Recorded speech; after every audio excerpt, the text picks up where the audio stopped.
새만금 잼버리 대회 우여곡절 끝에 지난 주말 마무리가 됐죠. 그런데 우리 정치권에서 잼버리는 지금부터 다시 시작된 것 같습니다.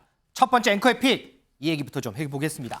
자, 민지숙 기자, 네. 정치권에서는 잼버리 대회 누구 탓이다 말들 많은데 자, 이런 가운데 전임 대통령, 문재인 전 대통령이 언급을 했어요. 맞습니다. 잼버리 대회 공식 일정이 끝난 바로 다음 날 네. 어제 문재인 전 대통령 SNS에 사과문을 올렸습니다. 이 대회 유치 당시의 대통령으로서 이렇게 국격과 긍지를 잃은 대회가 열린 것에 대해서 사과와 위로의 말을 대신 전한다 이렇게 적은 건데요. 네. 부끄러움은 국민의 몫이 되었다. 부디 이번 실패가 쓴 교훈으로 남고 대한민국이 다시 일어서길 바란다라는 당부의 메시지를 적었습니다. 아하. 그러면서 사람의 준비가 부족하니 하늘도 돕지 않았다 이런 뼈 있는 말도 던졌는데요. 네. 이 대통령실 조금 전 나온 입장에 따르면요. 이 대표적인 신문의 사설에 언급한 것처럼 이 적반하장의 후안무치다 이렇게 대응했습니다. 자, 김준일 에디터. 준비가 부족하니 하늘도 돕지 않았다. 대통령실에서는 적반하장의 후안무치다. 자, 문재인 대통령의 이 발언 어떻게 좀 해석이 되세요? 일각에서는 전 정부를 탓하는 지금 현 정부 비판한 거다 또 이런 해석도 나오긴 하거든요.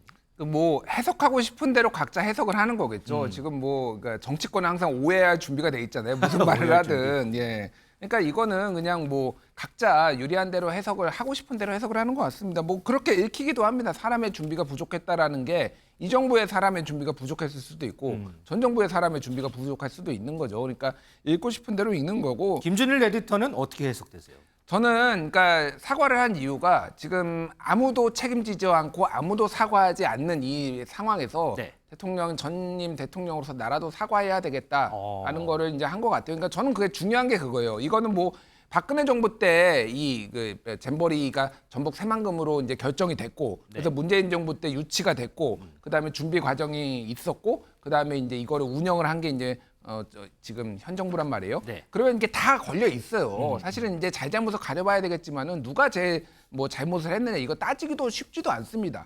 하지만은 예를 들면은 평창올림픽 잘 열었으면은 그 이명박 정부가 유치하고 박근혜 정부가 준비했지만은 문재인 정부가 가장 칭송을 받는 거고 못했으면은 문재인 정부가 가장 욕을 먹는 거잖아요. 그것도 마찬가지라고 봅니다. 그러니까 저는 가장 핵심적인 건 뭐냐면은 사과를 하느냐 안 하느냐예요. 아하. 근데 지금 이 정부는 안 해요. 그러니까 저는 그게 뭐 전 정부 탓을 하든 이 사태에 대해서는 유감이나 사과의 뜻을 표현하고 하지만은 따져볼 건 따져봐야 되겠다. 이 정도는 나와야 되지 않을까 생각을 하는데 어쨌든 뭐 문재인 대통령은 사과를 했다. 저는 이거에 좀 의미를 두고 싶습니다. 거기에 좀 방점을 찍고 싶다 이시군요. 자, 이 문재인 전 대통령이 내놓은 입장에 대해서 여야에서도 언급이 좀 나왔습니다. 그 목소리 좀 듣죠? 좀 격려하고 힘주고 이런 말씀을 하셔야지 이제 끝까지 다 실패한 것처럼 사실까지 왜곡하면서 전직 대통령이 하실 말씀은 아닌 것 같아요. 현 정부를 비판하면서 대한민국을 비하하는 발언을 하신 거죠. 국가와 국민의 힘을 합해서 위기를 극복해 나갔는데 어려움을 그 제일 중요한 과정을 쏙 빼놓으시고 말씀하시는 거죠. 잼버리 사태로 국격이 추락하고 전북도민과 국민의 상실감이 큽니다.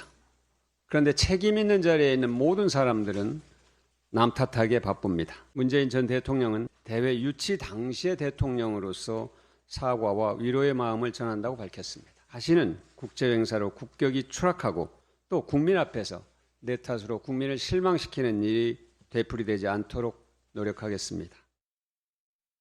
이종우 시장님, 끝까지 다 실패한 것처럼 사실까지 왜곡했다는 하태경 의원의 비판. 여기에 김기현 대표가요. 망할 뻔한 잼버리를 지금 정부가 총력을 모아 겨우 수습해놨다 이렇게 SNS에 글을 올리기도 했는데 그럴까요 이게? 일단 저는 수습이 굉장히 중요한 시기였다고 봅니다. 당시 생각을 해보시면 8월 3일, 4일 이 당시 야영장이 거의 뭐 침수가 되거나 혹은 너무나 폭염 때문에 뭐 그 더 이상 진행이 안 되는 어떤 상황이었고 네. 그 다음부터는 비상이었어요. 거의 모든 것들을 다 원칙대로 하지 않더라도 무엇인가 이 잼버리를 무사히 다 귀국시킬 수 있는 그날까지 다 비상 상태로 지금 운영이 돼 왔거든요. 네네. 그러면 그 점에 대해서는 또 하나 우리 국민들이 야 우리가 어찌됐든 마지막까지 최선을 다했다라고 평가해 줄 수 있는 여지가 있다고 봅니다. 네네. 그 점에서 아마 하태경 의원이 이야기한 것 같고요. 문재인 대통령의 그 이번에 사과가 과연 사과로 들리겠느냐라는 점에서는 조금 전 부적절했다고 봅니다. 사과는 조금 전에 사과의 방점을 찍었는데 그거는 예. 사과처럼 안 들린다라는 또 사과를 입장이에요. 하려면 전후에 토를 달지 말아라. 아.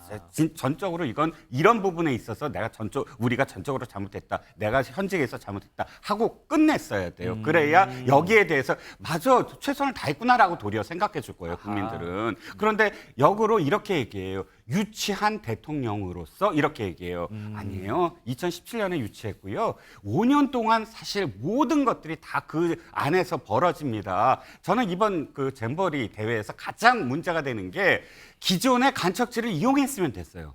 2010년부터 간척을 했었어요. 그러니까 2010년도 보통 5년이면 연분이 다 빠져요. 그래서 그 땅에 나무를 심을 수가 있어요. 그러니까 야영장을 세울 수가 있어요. 그런데 이번에 알고 봤더니요. 2020년에 새로 매립을 했어요. 간척지가 5년, 그러니까 2010년도부터 이 염분이 빠진 그 땅을 그대로 사용을 했다면 나무도 심고 다 그늘막도 있고 다 했을 겁니다. 근데 지금 문재인 정부 때 어떻게 했는지 아세요?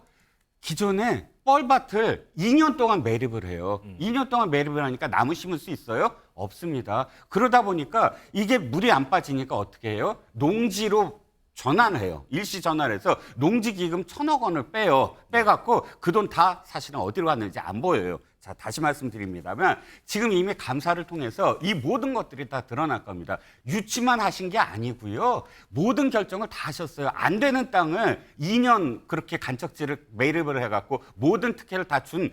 그런데 그 1,000억 원이 어디로 갔나라는 건 당시 대통령, 유치한 대통령이 아니라 당시 직접 그 돈을 운용하고 집행한 대통령 책임이다라고 생각을 합니다. 자, 이런 부분은 뭐 감사원의 감사 얘기도 나오고요. 대통령실 감찰 얘기도 나오고 국회 현안 질의 얘기도 나오니까 그런 부분에서 하나하나씩 좀 짚어보면 될 것 같습니다. 자, 김기현 대표가 또 이런 얘기를 했습니다. 전 정부를 탓하면서 전라북도에 문제도 있다 이렇게 지적을 했는데 여기에 대해서 같은 당의 이정현 전 의원이 상당한 비판을 내놨습니다. 그 목소리 좀 듣겠습니다. 모두가 다 책임이 있다고 한다면 집권 여당 책임은 더 큽니다. 그런데도 불구하고 이걸 갖다 무슨 지방자치에 문제가 있는 것처럼 마치 호남에 또는 뭐 전남에 전북에 그 도민들한테 문제가 있는 것처럼 어떻게 이렇게 얘기를 할 수 있습니까? 저는 아주 너무 화가 났고 정말 만약에 그게 당론이라고 그런다면 저는 오늘이라도 저는 그런 당에 머물러 있고 싶지가 않습니다. 얼마든지 실수라는 게 있을 수 있고 모두가 다 착오라는 게 있을 수 있고 또 그걸 극복해 가고 그런 걸 통해서 새로 발전해 나가는 것이지 거기다 대고 어떻게 집권 여당의 누구 입에서 나온 소리는 모르지만 어떻게 이런 얘기를 할 수 있습니까? 저는 김준일 리터 지금 이정현 전 의원 목소리 들어봤는데 김관영 전북지사도 조금 전에 입장을 기자회견을 했어요. 자, 진실은 정부와 조직이 지자체 그러니까 전북도죠. 업무 분장과 구체적인 업무 수행 내용을 살펴보면 모든 게 밝혀질 것이다 이런 얘기를 했는데 자, 지금 여권의 시선은 이정현 전 의원도 비판을 했지만 이제 시선이 전라북도로 지금 옮겨가고 있거든요. 저는 전라북도에 책임이 없다고 볼 수는 없을 것 같아요. 일단 이종구 실장님이 말씀하셨지만은 일본에서 야마구치현에서 열린 그 간척지는 60년 된 간척지였어요. 네네. 그러니까 그게 이제 레저 시설로 활동이 됐는데 이거는 이 무리하게 이를테면 기존에 있는 간척지를 활용할 수 있음에도 불구하고 이거를 돈을 땡겨서 쉽게 말해서 정부 기금 농지기금을 땡겨서 이거를 매립을 하려고 했다 이런 뭐 의혹들 이런 것들이 있으니까 이제 무리한 거는 맞습니다. 네네. 다만 제가 이제 말씀드리고 싶은 거는 지금 조직위 예산이 1,172억 원이 있었거든요. 근데 연도별로 보면은 2021년에 156억 원, 2022년에 398억 원, 2023년에 617억 원이 있었어요. 자, 그러면은 2022년부터 2023년 이 2년 동안 1,015억 원을 썼습니다. 네. 그러니까 제가 말씀드린 건 지금 1,172억 다 어디 갔냐고 지금 정부에서 얘기하고 있잖아요. 그렇죠. 네. 윤석열 정부에서 조직위에서 다 쓴 거예요. 그러니까 제가 말하는 거는 그러니까 이게 지금 총체적인 난국입니다. 근데 제가 지금 가장 문제라고 계속 말씀드리는 거는 전북도 문제가 있습니다. 근데 정부는 책임이 없다는 듯이 김기현 대표도 그러고 정부도 그렇고 지금 다 남탓만 하고 있잖아요. 왜 본인들 책임은 통감을 안 하고 지금 1,000억 원을 이상을 지금 윤석열 정부에서 썼는데 1,172억 원 중에서 왜 이거에 대해서는 얘기를 안 하나요? 그러니까 제가 말씀드린 거는 다 들여다보아야 되는 거 맞지만은 책임부터 좀 통감을 하시라. 그러니까 이정현 의원도 그런 부분에 있어서 또 여기 순천에 이제 지역구를 두고 출마도 해야 되니까 그런 부분을 얘기하는 건데 어찌됐든 조금 본인들부터 반성을 좀 하셨으면 좋겠습니다. 자, 이 정치권으로 옮겨간 잼버리 대회 얘기하고 있는데 윤석열 대통령도 오늘 수석 비서관 회의에서 이 잼버리 대회를 언급을 했습니다. 자, 잼버리를 무난하게 마무리함으로써 국가 브랜드 이미지를 지키는 데 큰 역할을 해준 종교계, 기업, 대학 및 여러 지방자치단체에 감사를 드린다. 이렇게 언급을 했습니다. 자, 그런데 세계 스카웃 연맹에서는 이번 잼버리 대회를 이렇게 평가를 했습니다. 들어보겠습니다. I am painfully aware that you had other expectations. That your dream of this jamboree was a different one. I know this wasn't easy on you. This is the first time that we have a traveling jamboree. Look to your right, look to your left, smile, and remember all of these people who have lived this unique experience with you. 허준 변호사, 정말 이번 잼버리가 코리아 잼버리라고 불릴 만큼 정말 각계에서 노력들 많이 했어요. 윤석열 대통령이 언급했듯이 뭐 지방자치단체도 그렇고 대학도 그렇고 기업도 그렇고 연수원 다 내줄 정도로. 그런데 지금 우리가 들었던 세계 스카웃 연맹에서는 여행하는 잼버리는 이번이 처음이다 이런 얘기를 했거든요. 어떻게 들으셨어요? 그게 어떻게 보면은 당연한 얘기라는 생각이 듭니다. 잼버리라는 것이 원래 자체가 이 각국을 여행하면서 관광을 하고 문화를 체험하고 이런 취지가 아니고 야영지에서 자연 속에서 이 험난한 것들을 극복해 나가면서 이 세계의 아이들과 우정을 쌓고 그 극복하는 과정 중에서 스카우트 정신을 실천하는 그런 경험을 쌓는 것을 모토로 하는 대회거든요. 그렇죠. 그렇기 때문에 지금 아렌다위 사무총장이 얘기를 하는 것은 이런 것은 처음이었다. 그리고 이렇게 많은 도전과 극심한 기상 상황에 직면한 적이 없었다 이렇게 언급을 했잖아요. 네. 이런 것들을 종합해서 보면은 잼버리의 정신은 이 준비하자를 그대로 실천한 대회는 되지 못했다는 걸 전제로 하면서 그렇기 때문에 앞으로의 극심한 기후변화에서 또 이런 상황이 생길지 모르니까 이걸 또 준비한 어떤 계기로 삼자고 선회를 하고 있는 것이 아닌가 저는 이런 생각이 들고요. 결과적으로는 지금 사무총장의 입장에서는 성공적인 잼버리가 아니었다라는 것을 우회적으로 표현하고 있는 것이라는 생각이 듭니다. 네네.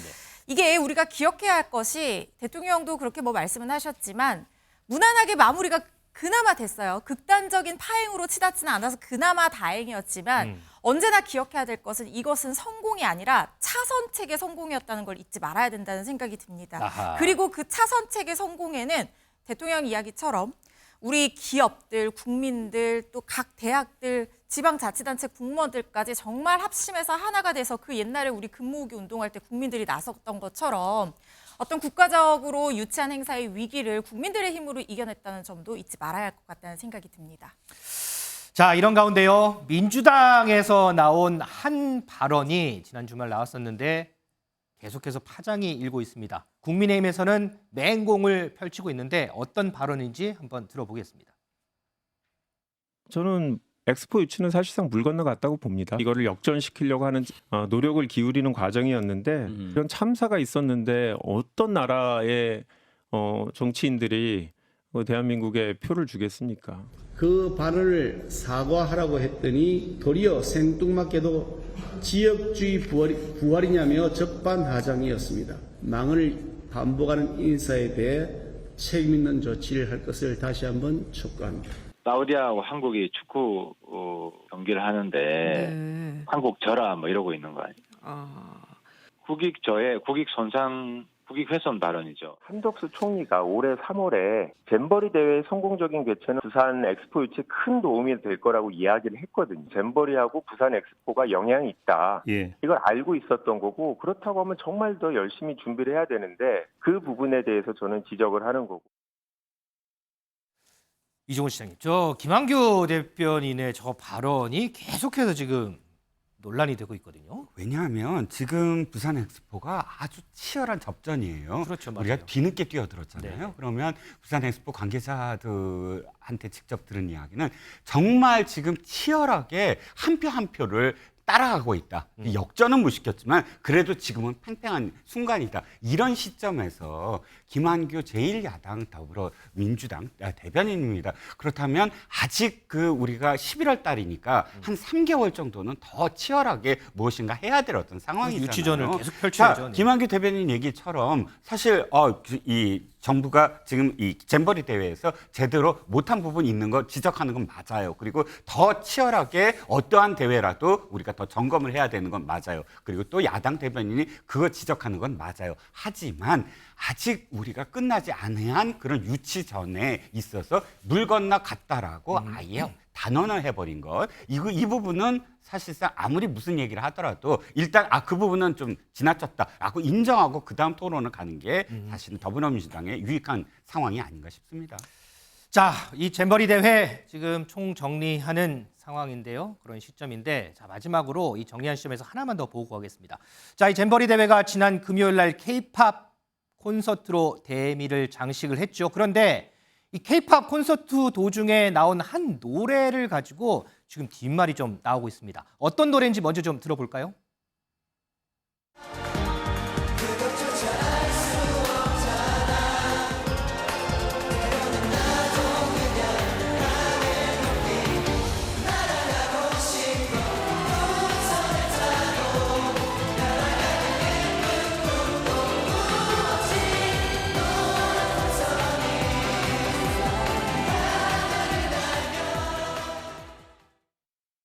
허지연 변호사, 지금 들은 건 이제 풍선이라는 노래, 아주 유명한 노래인데 이 노래가 왜 자꾸 뒷말이 나오는 거예요? 저 풍선이라는 곡이 지금 동방신기 버전으로 나온 것으로 알고 있는데요. 네. 이건 2006년에 발표된 곡이고요. 사실 이 노래의 원곡은 다섯 손가락이라고 해서 이 86년 이 밴드 다섯 손가락이 발표한 곡입니다. 그게 원래 풍선 원곡이에요. 그리고 네. 동방신기가 리메이크를 한 거거든요. 맞아요, 맞아요. 네네. 그런데 이 풍선을 작사한 다섯 손가락의 멤버 이두환 씨가 왜 원곡을 다섯 손가락이라고 표시를 안 하고 원곡을 동방신기라고 했냐, 이걸 이제 문제를 삼은 거예요. 지금 저 화면에 이제 나오는 저게 이제 그때 방송됐던 그 화면이잖아요, 이게. 그렇죠. 그런데 이게요, 이 2차적 저작물이라고 해서 원 저작물을 편곡하는 방법으로 작성한 창작물은 그 자체로 독자적인 창작물로 우리 법에서 보호를 해주고 있습니다. 원저작자의 권리를 침해하지 않는 범위 내에서는 보호를 해주고 있고요. 또 2차적 저작물에 원저작자를 반드시 표시해야 되느냐, 이 문제에 대해서는 사실 명확한 근거 규정이나 해석이 있는 상황은 아니에요. 그렇지만 최근에 구름빵 사건에서 이 서울중앙지법에서 반드시 원저작자의 성명을 표시해 줄 필요는 없다라는 취지의 판단을 한 적이 있거든요. 그래서 보통은 2차적 저작물 계약을 할 때 성명 표시의 여부에 대해서도 구체적으로 명확하게 계약을 하고 약정을 해두고 있습니다. 그래서 이런 어떤 법리와 더불어서 이 방송국과 저작권협회 간 계약 문제도 있고 해서 이두환 씨도 이 법적인 어떤 부분에 대한 검토를 거친 다음에 법적으로 크게 문제가 없다는 것을 확인했다는 글을 다시 올렸어요.